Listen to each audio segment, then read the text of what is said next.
দেশের কোনো উন্নতি নাই। সরকারি বস্তাটা সিন্ডিকেট কইরা চায়নার সারের ভিতরে ঢুকাইয়া 1750 টাকা বেচে। কৃষি মন্ত্রণালয়ের একটাই আবেদন যে আপনারা সারের দামটা কমায় দেন, কৃষক বাঁচলে বাঁচবে দেশ, হবে সোনার বাংলাদেশ। ও এই কথা কারণ এই যে দেখতে পাচ্ছেন আমাদের কাকা সে পেঁয়াজ লাগাচ্ছে, তার কাছে আমরা বিস্তারিত শুনবো। আসসালামু আলাইকুম এভরিওয়ান, আজকে আপনাদের জন্য খুবই ব্যতিক্রম একটা ভিডিও নিয়ে আসছি। মাটি ও মানুষের যারা মাটির সাথে গল্প করে এবং মাটির সাথে সবসময় জড়িত থাকে তাদের নিয়ে একটা ভিডিও করতেছি। তাদের জন্য কিছু নাস্তা আনছি আর আমরা ভাই ব্রাদার সবাই চাষাবাসতে সবাই আসছি, তাদের সাথে গল্প করবো, একটু সব কিছুই দেখানোর চেষ্টা করবো ইনশাল্লাহ। চলুন শুরু করি আজকের ভিডিও।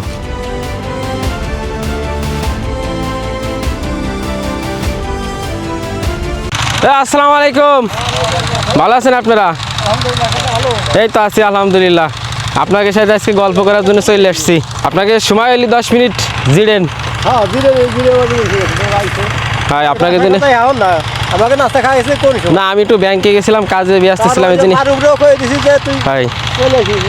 আসসালামু আলাইকুম এভরিওয়ান, আজকে আমরা চলে আসছি যারা সকাল থেকে রাত অবধি কৃষকের কাজ করে। আজকে আমরা আসছি যে আমাদের এখানে ভাই ব্রাদার আছে, চাচা আছে, সরোদ্দীরা, সবার সাথে কিছু গল্প করার জন্য এবং তাদের সাথে আড্ডা দেওয়ার জন্য। তারা সকাল থেকে রাত অবধি কতটা কষ্ট করে, বাংলার কৃষিরাদের অবদানেই আছে গেল বাংলার অর্থনীতির এত সচল। এই কৃষিকাজই বর্তমান শেষ জমানায় আল্লাহ রসুল বলে গেছেন যে শেষ জমানায় কৃষিকাজই সব থেকে উন্নত মানের কাজ হবে। এই চাকরিজীবী আস্তে আস্তে সব কিছুই মিশে যাবে, এই কৃষিকাজই শেষ জমানার উন্নতির কিছু কাজ করবে।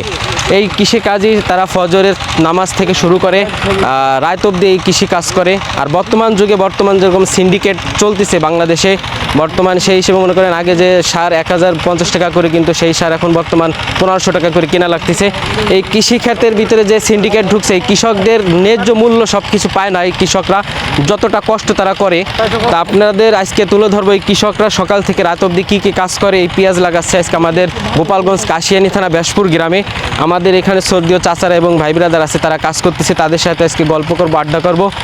চলুন আজকে ভিডিওটা শুরু করি।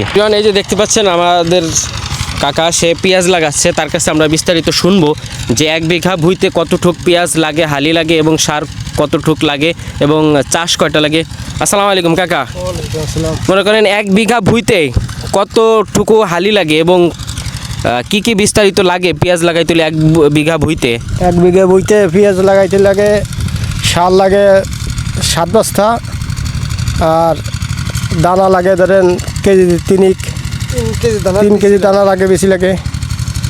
7 বস্তা সার আর 3 কেজি দানা লাগে। আর চাষ লাগে কয়টা শুরু থেকে? 3টা চাষ লাগে। 3টা চাষ দিলে হয়ে যায় এরকম? লাগলে হয়ে যায় 3টা চাষে। তাহলে সেটা হলো 2টা 3টা, আর তোমার শেষ হলো 2টা লাগে। আপনারা দেখতে পাচ্ছেন 7 বস্তা সার লাগবে আর 3টা চাষ লাগবে। মনে করেন 7 বস্তায় একটা 50 কেজি করে বস্তা, তা 7 বস্তা সার লাগবে আর 3টা চাষ লাগবে। আর মনে করেন 3 কেজি দানা লাগবে 1 বিঘা ভুঁইতে। তা আজকে আমরা এই কৃষকদের সাথে একটু গল্প করলাম, তারা সবসময় বলে যে তাহলে মোট মিলে খরচ কেমন পড়বে 1 বিঘা ভুঁইতে? মেলাই পড়ে যায়, মোট কথা হলো 1050 পড়ে যায়। 1 বিঘা ভুঁইতে 1050 টাকায় খরচ করে পেঁয়াজ রোপণ করা হয়। আর 1 বিঘা ভুঁইতে কেমন ফলন হবে যদি আশা ভালো হয়? 1 বিঘা ফলন লিহরা 300 মন হয়, 120-30 মন হয়। 120-30 মন ফলন হবে আপনি 50,000 টাকা খরচ করে যদি লাগাইতে পারেন। আর যদি ফুল মনে করেন যখন আপনার বতর থাকবে তখন যদি আপনি বিক্রি করেন 1500 টাকা করে বিক্রি করলেও আল্লাহ দিলে মাশাআল্লাহ ভালো কিছু আশা করা যায় অ্যামাউন্ট। আপনারা আজকে দেখতে পাচ্ছেন আমরা কৃষকদের সাথে কিছু ভিডিও করতেছি বা তাদের কথাবার্তা শোনার চেষ্টা করতেছি। 1 বিঘা ভুঁইতে আপনি কীরকম খরচ করে কতটা লাভবান হবেন 1 বিঘা ভুঁইতে পেঁয়াজ লাগায়। মনে করেন 50 কেজির বস্তা এরকম 7 বস্তা সার লাগবে আর 3 কেজি দানা লাগবে। 3টা চাষ দিয়ে আপনারা শুরু করে দিতে পারেন 1 বিঘা ভুঁইতে পেঁয়াজ রোপণ করা। আপনারা দেখতে পাচ্ছেন এখানে 10 জন আছে এখানে তাদের মনে করেন পেঁয়াজ লাগাচ্ছে, ফজর থেকে শুরু করছে, রাত অবধি এরা কষ্ট করে বাংলার জমিনে। মনে করেন এদের কৃষিখাতের উন্নয়নেই মনে করেন আমরা বাংলাদেশের অর্থনীতি এতটা সচল। শেষ জামানায় যেমন কৃষিখাতই সব থেকে বড় কার্যক্রম হয়ে উঠবে, আল্লাহ রসুল বলে গেছেন শেষ জামানায় এই কৃষিখাতই সব থেকে উন্নত মানের কাজ হবে। তা আমরা তাদের জন্য কিছু একটা নাস্তা পানি আনছি, তাদের খাওয়ার জন্য অনুরোধ করব। তারা এরকম অক্লান্ত পরিশ্রম করে, আজকে আমাদের দিনটা খুবই ভালো গেল ইনশাল্লাহ আলহামদুলিল্লাহ। তাদের সাথে কিছু কথাবার্তা বললাম, তাদের জন্য কিছু আনতে পারছি। সামনে আমি মনে করেন মানবিক ভিডিও করার চেষ্টা করবো ইনশাল্লাহ। আপনাদের যদি ভালোবাসা সাপোর্ট পাই ইনশাল্লাহ সামনের দিকে আমি ভালো মানবিক কাজ করার চেষ্টা করব। তাদের এরকম ক্ষুদ্র খুশি করার সবসময় চেষ্টা করবো ইনশাল্লাহ। তাদের সাথে আরও আলোচনা করব, তাদের নাস্তা আনছি সেই নাস্তাটা তারা খাবে ইনশাল্লাহ। এই যে আমরা আসছি, আমার এই যে পাশে আছে আমার অপু চাস্তো ভাই, এই যে পার্থিব ভাই, যে আমার মারুফ ভাতিজা, আমরা সবাই আসছি তাদের সাথে একটু কুশল বিনিময় করার জন্য। তাদের হাসি খুশি ঠাট্টার ভিতরে আমরা আজকের ভিডিওটা করলাম। এই যে দেখতে পাচ্ছেন পেঁয়াজ রোপণ করতে হলে আপনারা এই যে হালির যেরকম কিভাবে টানে, এই যে এই লোকটা দেখে নিয়ে মনে করেন এরকম টানতিছে, এরকম টাইনে টাইনে যাবে আর মনে করেন পিছন থেকে তারা এরকম পেঁয়াজটা রোপণ করে আসবে। আপনারা দেখতে পাচ্ছেন কি সুন্দর টানতিছে। আর এই ভুঁইতে কয়টা চাষ দেওয়া হয়েছে ভাই? মোট 4টা চাষ দেওয়ার পরে এরকম মাটি ঝুরঝুর হবে আর এরকম হালি টানতে হবে মনে করেন, এর ভিতর দিয়ে মনে করেন পেঁয়াজ লাগাবে। দেখেন আপনারা কত সুন্দর করে পেঁয়াজ লাগাচ্ছে। প্রবাতে যাই এইগুলো দাও তাদের, একটা চপ একটা সিঙ্গাড়া করে দাও, সালাদ। এই যে আমার মারুফ ভাতিজা সবাইকে একটু হালকা পাতলা নাস্তা দিচ্ছে।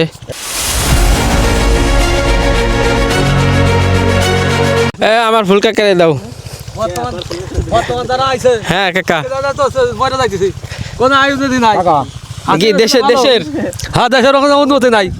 সব তো দোয়া করেন যাতে আপনাদের ওসিলায় যে কৃষি খাতে যত উন্নয়ন হচ্ছে ইনশাআল্লাহ আপনাদের ওসিলায়। হ্যাঁ তো সব মারি আলো আমাকে 1750 কত সার কত করে বর্তমান? 1750 তাও পাচ্ছি না। পাওয়া যায় না, টিএসপি পাওয়া যায় দিচ্ছে না, আমরা তো বুঝতে বিনা সারে লাগাবো লাগছি। এই যে দেখেন কৃষকরা যে সারের সিন্ডিকেট, আপনারা এই যে কৃষকের কাছ থেকেই শুনতে পেলেন 1750 টাকা বর্তমান সারের মন, আর 1050 টাকা সারের ছিল, সেই দাম হয়েছে 1750 টাকা। সেই কৃষকরা ক্ষুব্ধ, আপনারা শুনতে পাচ্ছেন এই ভিডিওটা। যারা যারা দেখবেন ইনশাল্লাহ এই সারের সিন্ডিকেট ভাঙার জন্য আপনারা জোরালো দাবিদার। সরকারি বস্তার ভিতর চায়না সারটা আপনার দিয়ে মানে ওটা মিক্সড করে মিক্স করে মানে আপনার 50 টাকা 1050 টাকা হলো সরকারিটা, কিন্তু সরকারি বস্তাটা সিন্ডিকেট করে চায়নার সারের ভিতরে ঢুকাইয়া 1750 টাকা বেচে। কি একটা জালিয়াতি দেখছেন। এই বস্তার ভিতরে হলো ভেজাল। ওই বস্তাটা দেওয়ার কারণে সরকারে আপনার ট্যাক্স পাইতেছে না, ওটা রাস্তাঘাটে পুলিশে ধরলে সাইডে দিতেছে, সরকারি বস্তা, কিন্তু অথচ ওর ভিতর চায়নাদের সার। ঠিক আছে, এর মধ্যে মনে করেন সরকারি বস্তা 1750 টাকা বেচে, সরকারি বস্তাতে 1050 টাকা গায়ে রেট দিয়ে আছে, কিন্তু বাজারে দোকানে বিক্রি করে 1750 টাকা। এই ইব্রাহিম আপনারা শুনতে পাচ্ছেন এই কৃষকের মুখ থেকে যে চায়না সারগুলা সিন্ডিকেটরা মনে করেন সরকারি রেট 1050 টাকা, সের মধ্যে সরকারিটা 1050 টাকা, তার মধ্যে মনে করেন চায়না সার ভেজাল করে 1750 টাকা নিচ্ছে, তাও কৃষক পাচ্ছে না। সেই কৃষকের মুখ থেকে আমরা শুনলাম যে কি ভেজাল, মনে করেন বাংলাদেশে এত বর্তমান সিন্ডিকেটের জ্বালায় কৃষকরা মনে করেন এত খাটনি করে, তারপরেও ন্যায্য মূল্য তারা সব কিছু পায় না। কেন কৃষকের সাথে এমন হবে? আপনারা জোরালো দাবি করবেন ইনশাল্লাহ এই কৃষকের মাধ্যমে এই সিন্ডিকেটটা যেন সারের মধ্যে না থাকে। ধন্যবাদ ভাই, আপনার এত সুন্দর তথ্য দেওয়া। কৃষি মন্ত্রণালয়ের একটাই আবেদন যে আপনারা সারের দামটা কমায় দেন, কৃষক বাঁচলে বাঁচবে দেশ, হবে সোনার বাংলাদেশ। ও এটাই কথা, কৃষক বাঁচলে বাঁচবে দেশ, আমাদের হবে সোনার বাংলাদেশ, এটাই হচ্ছে কথা। আজকের ভিডিও এই পর্যন্ত, প্লিজ সবাই ভিডিওটা শেয়ার করে দেবেন।